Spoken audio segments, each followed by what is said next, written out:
Hello students, welcome to online classes of Shivaji Group of Institution. Myself Jyoti Mishra and I am your social science teacher. Today's topic is federalism. जैसे कि हमने बताया revision classes start हो गई है. मेरी unit test में जो है आपकी यूनिट टेस्ट थर्ड के लिए 2 चैप्टर्स जो है वो मेंशन किए जिसमें पावर शेयरिंग और फेडरलिज्म है. In my previous video I had already explained you about the power sharing and now the today's topic is federalism. आज हम फेडरलिज्म पढ़ेंगे जो कि हमारा सिविक्स का चैप्टर 2 है. पहले भी मैं फेडरलिज्म आपको बहुत अच्छे से एक्सप्लेन कर चुकी हूँ बट रिवीजन में जल्दी से फिर से इस चैप्टर को रिवाइज करते हैं. सबसे पहले कंसेप्ट ऑफ फेडरलिज्म की फेडरलिज्म क्या होता है. तो फेडरलिज्म क्या है? This is a system of government in which the power is divided between a central authority and various constitute unit of the country. Federalism में क्या होता है कि जो पावर्स होती हैं वो एक तो मेन सेंट्रल अथॉरिटी को पावर मिलती है और उसके बाद वो वेरियस कॉन्स्टिट्यूट यूनिट्स में जैसे कि स्टेट गवर्नमेंट में हमारे यहाँ डिवाइड कर दी जाती है.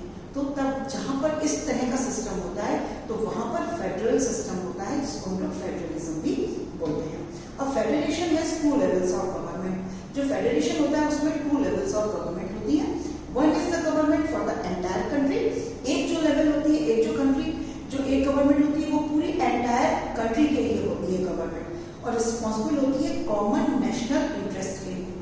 और जो second is government at the level of provinces और states responsible for day to day administrative of their state. और जो सेकंड लेवल ऑफ गवर्नमेंट होती है वो हर एक स्टेट की होती है जो अपने अपने स्टेट के लिए जो है वो लोग रिस्पॉन्सिबल होते हैं. उसमें पूरे एंटायर कंट्री के लिए नहीं. तो ये होता है हमारा फेडरल सिस्टम. ये हो गया कंसेप्ट. अब अगर हम की फीचर्स की बात करें तो की फीचर्स ऑफ फेडरलिज्म, तो की फीचर्स में क्या है?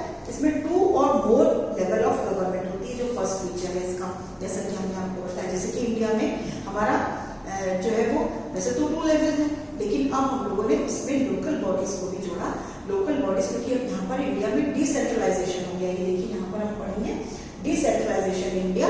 तो इसमें क्या हुआ, जो पावर थी वो सेंट्रल और स्टेट जो 2 में डिवाइड थी उसमें हमने कुछ पावर्स को क्या कर दिया, लोकल बॉडीज को जिसको हम लोग पंचायती राज सिस्टम भी बोलते हैं उसमें भी डिवाइड कर दिया गया. तो क्या हुआ, ये डिसेंट्रलाइजेशन हो गया. Different tyres of government have their own jurisdiction. और जो जितने भी जैसे कि मान लीजिए हमारा सेंट्रल लेवल हो गया, एक स्टेट लेवल हो गया, तो इन सब के अपने डिफरेंट जुरिडिक्शंस होते हैं रिगार्डिंग लेजिस्लेशन, टैक्सेशन और एडमिनिस्ट्रेशन. जैसा कि हम लोग पढ़ते हैं कि सेंट्रल में भी हमारा लेजिस्लेचर, एग्जीक्यूटिव और जुडिशरी होती है, वैसे हमारी स्टेट्स में भी लेजिस्लेचर भी होता है, एग्जीक्यूटिव भी होता है और जुडिशरी भी होती है. The existence and authority of each tyre of government is constitutionally guaranteed. The change in the fundamental provision in the constitution requires the consent of both the level of government. जो constitution की जितनी भी चीजें होती हैं वो दोनों ही गवर्नमेंट के लिए अप्लाई होती हैं. इसी के साथ साथ कोर्ट्स जो है वो एक की रोल प्ले करती है कॉन्स्टिट्यूशन का. इसके साथ साथ जो रेवेन्यू का सोर्स होता है वो हर एक लेवल के लिए क्लियरली मेंशन है कि मतलब किससे किस लेवल ऑफ गवर्नमेंट हो, चाहे वो सेंट्रल लेवल हो या स्टेट हो या लोकल हो, जितनी भी लेवल्स ऑफ गवर्नमेंट है उनका जो भी रेवेन्यू सिस्टम है वो सारा क्लियरली मेंशन होता है. It accommodates regional diversity.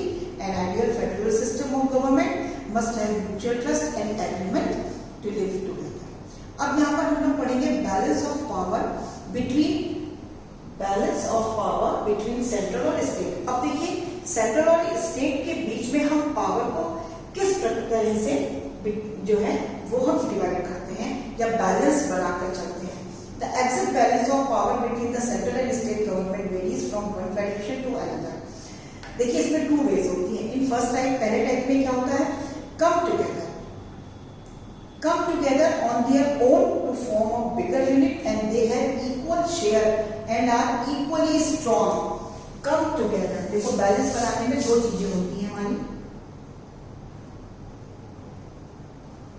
Come together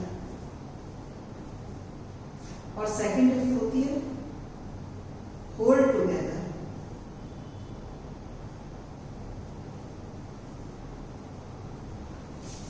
okay, तो फर्स्टली हम समझेंगे कि कम टुगेदर क्या होता है. देखो कम टुगेदर में क्या होता है कि ऑन देयर ओन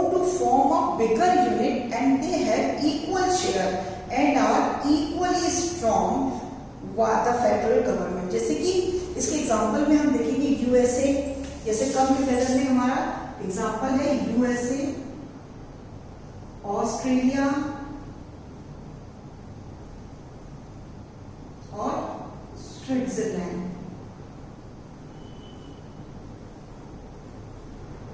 इसमें क्या होता है, इसमें एक जो छोटी छोटी यूनिट्स जो होती हैं वो कम टुगेदर एक साथ आती हैं और एक बड़ी यूनिट बन जाती है।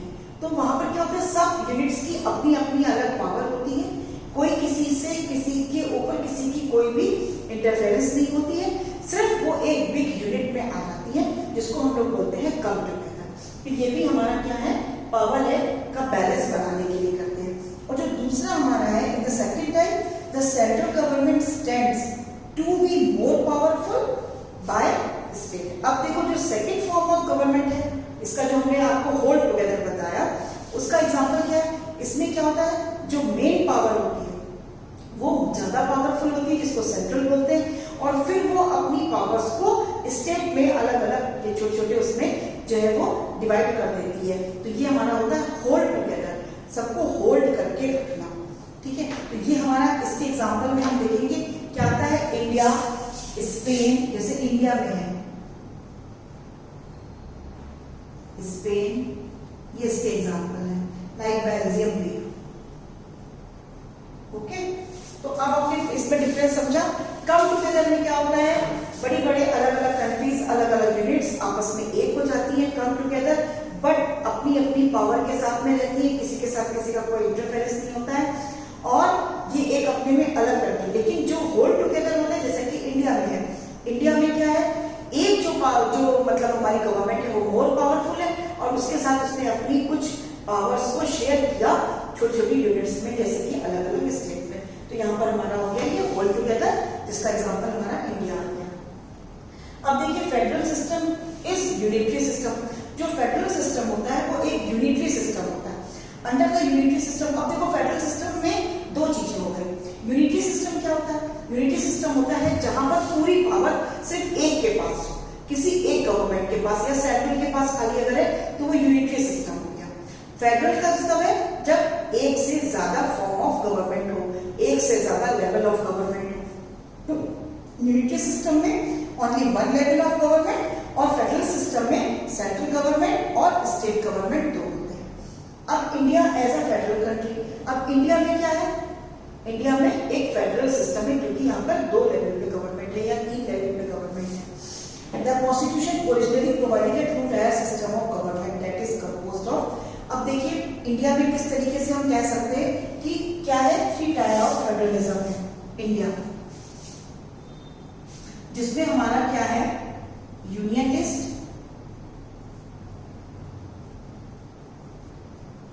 The second is state list,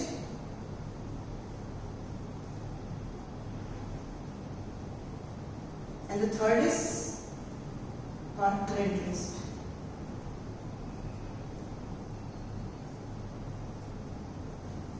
in 3 list में हमने अलग अलग तरीके से क्या किए हैं, बहुत सारे सब्जेक्ट्स को हमने डिवाइड कर दिया है।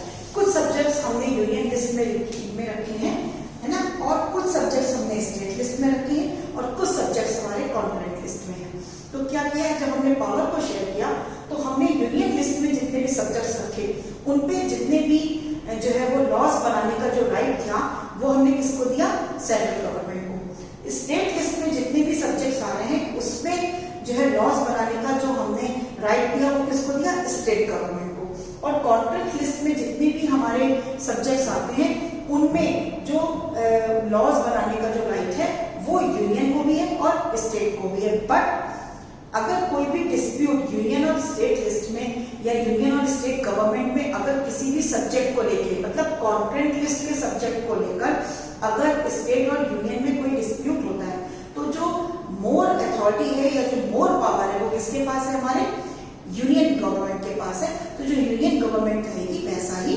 स्टेट गवर्नमेंट को मानना पड़ेगा उस सब्जेक्ट से रिलेटेड किसी भी लॉज के बारे में। ये हमारी 3 लिस्ट होगी। अब स्पेशल स्टेटस जैसे जम्मू कश्मीर का है और भी यूनियन टेरिटरीज का भी है, जिसमें कि मोर पावर कौन है, जहां पे यूनियन टेरिटरीज होती है उसमें पावर ज्यादा किसके पास होती है, वो सेंट्रल गवर्नमेंट के पास होती है, क्योंकि वहां का जो पूरा जो है सारा जितना भी एडमिनिस्ट्रेशन होता है वो सेंट्रल से किया जाता है, और ऐसे ही यूनियन टेरिटरीज का भी होता है। अब देखिए sharing of power between union and state government. The sharing of power between union and state government is determined in our constitution. Both union and state government have the power to raise resources by levying taxes. दोनों ही government के पास power है कि वो taxes को raise करें और अब गवर्नमेंट से कैरी करें और अपनी रिस्पॉन्सिबिलिटीज को निभाएं जो भी उनको दी गई है। अब हाउ इज फेडरलिज्म प्रैक्टिस? अब फेडरलिज्म प्रैक्टिस किस तरह से करता है? This was done to the ensure that the people who spoke the same language. इसमें देखिए क्या होता है, the real success of federalism in India can be attributed to the nature of democratic politics in our country. Federalism is practised with the help of foreign. जो federalism है वो किस तरह से वर्क करता है? The first is linguistic states, second is language policy and the linguistic diversity in India. अगर हम डाइवर्सिटी इन इंडिया की बात करें तो हमारी इंडिया में बहुत सारी तरह की क्या होती है, लैंग्वेजेस भी बोली जाती है, भोजपुरी, मगधी, छत्तीसगढ़ी, राजस्थानी, है ना। तो अगर हम सेंसस ऑफ इंडिया 2011 की बात करते हैं, जहां पर हमने ये जो है वो वर्कआउट किया, रिकॉर्ड किया कि 1300 लैंग्वेजेस जो है वो इंडिया में बोली जाती है। Even after the grouping the census from 1 major languages, 22 languages are now included in 8 schedule of the Indian constitution and are therefore called scheduled language. अब शेड्यूल्ड लैंग्वेज में जो लास्ट निकल के आई वो हमने उसमें 22 लैंग्वेजेस बाहर करता है। अगर हम सेकंड टेस्ट की बात करते हैं तो Indian constitution did not give the status of national language of any of the languages. There are languages recognized as scheduled language by the Indian Constitution। तो इस तरीके से हमने क्या देखा कि कैसे फेडरलिज्म जो हमारा वो प्रैक्टिस करता है। अब हम बात करें डिसेंट्रलाइजेशन इन इंडिया। अब देखिए इंडिया में डिसेंट्रलाइजेशन क्या है? When power is taken away from the central, जब सेंट्रल से पावर को टेक अवे करा जाए और स्टेट गवर्नमेंट से and given to the local government, और लोकल गवर्नमेंट को दे दिया जाता है, जिसे हम लोग डिसेंट्रलाइजेशन बोलते हैं। The basic idea behind the decentralization is that there are a large number of problems and issues which are best settled at the local level। और ये क्यों किया गया? क्योंकि बहुत सारी जो प्रॉब्लम्स होती हैं जिन्हें लोकल जो है पीपल्स जो होते हैं वो लेके स्टेट तक या सेंटर तक नहीं जा पाते हैं, वो छोटी छोटी सी प्रॉब्लम्स होती हैं जिन्हें लोकल लेवल पर रहकर ही उन्हें सॉल्व किया जा सकता है। जब ऐसी प्रॉब्लम्स को देखा गया तो कुछ पावर्स को स्टेट से और सेंट्रल से टेक अवे किया गया और उन्हें लोकल गवर्नमेंट को दे दिया गया। तो ये भी एक तरह का पावर शेयरिंग भी हुआ। अब जैसे लोकल गवर्नमेंट जिसमें पंचायती राज सिस्टम आता है, in India rural local government is popularly known as Panchayati Raj. Gram Panchayat is a council, इसके साथ इसमें सरपंच होते हैं, जैसे ग्राम में देखते हैं they are directly elected by the adult population. Gram Sabha meet at least twice और थ्रीज एंड इस तरह से पंचायत समिति एक होती है। इसके बाद हमारा सेकंड आता है जिला परिषद। तो पंचायत सिस्टम 3 पार्ट्स में हम डिवाइड करते हैं। तो पहला तो हमारा हो गया जो ग्राम पंचायत होती है, जिसे हम रूरल एरियाज में होती है। जिला परिषद अगर हम देखें तो पंचायत समिति जितनी भी होती है वो एक डिस्ट्रिक्ट में टुगेदर होती है, जिसे हम जिला या डिस्ट्रिक्ट परिषद बोलते हैं, जहाँ पे members of Lok Sabha, MLA of that district and some other officials of other district होते हैं। जिला परिषद के चेयरमैन एक पॉलिटिकल हेड होता है। And the third is municipalities.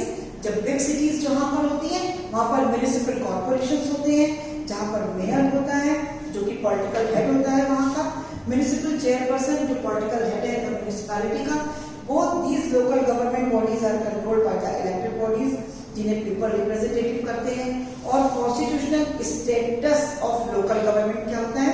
Constitutional status for local government has helped to defend democracy in our country, and most state government have not transferred significant powers to local government. We are still away from realizing the ideal of self government। तो आज हमने पढ़ा federalism, जिसमें हमने concept of federalism पढ़ा, फिर हमने की फीचर्स भी देखे फेडरलिज्म के। बैलेंस करना है ना power between central and state में, तो हमने 2 तरीके से हमने देखा, कम टुगेदर जिसमें पास आते हैं, बड़ी बड़ी जो यूनिट्स होती है वो एक होती है, बट उसमें कोई एक यूनिट मोर पावरफुल नहीं होती है, सारी सेम पावर की होती है, सबके पास इक्वल पावर होते हैं। बट अगर हम होल्ड टुगेदर की बात करते हैं, जैसे कि इंडिया में है, जहां पर जो एक मेन जो यूनिट होती है वो मोर पावरफुल होती है और वो और छोटी छोटी यूनिट्स यूनिट्स को होल्ड करके रखती है, जहां पर हम होल्ड टुगेदर बोलते हैं। फेडरल सिस्टम एक यूनिटरी सिस्टम को हम वर्सेस करें अगर, तो फेडरल सिस्टम में कई पावर्स, कई लेवल ऑफ गवर्नमेंट होती है, बट यूनिटरी सिस्टम में सिर्फ एक पावर ऑफ गवर्नमेंट होती है और वही मोर पावरफुल होती है। India as a federal country में देखें तो हमने 3 पार्ट्स में, हमने 3 लिस्ट में उसके सब्जेक्ट्स को डिवाइड कर दिया, जिसमें union, state and concurrent list आती है। फिर हमने पढ़ा डिसेंट्रलाइजेशन ऑफ इंडिया, जिसमें हमने पंचायती राज सिस्टम पढ़ा, जिला परिषद पढ़ा और म्युनिसिपैलिटीज भी पढ़ा, और पंचायती राज सिस्टम हमारा क्लियर हुआ। इस तरीके से हमने आज फेडरलिज्म चैप्टर फिनिश कर दिया, और इस तरीके से पावर शेयरिंग और फेडरलिज्म ये दोनों चैप्टर यूनिट टेस्ट 3 के लिए आप लोगों को प्रिपेयर करने हैं, जो कि मैंने आपको एक्सप्लेन कर दिया है। ओके।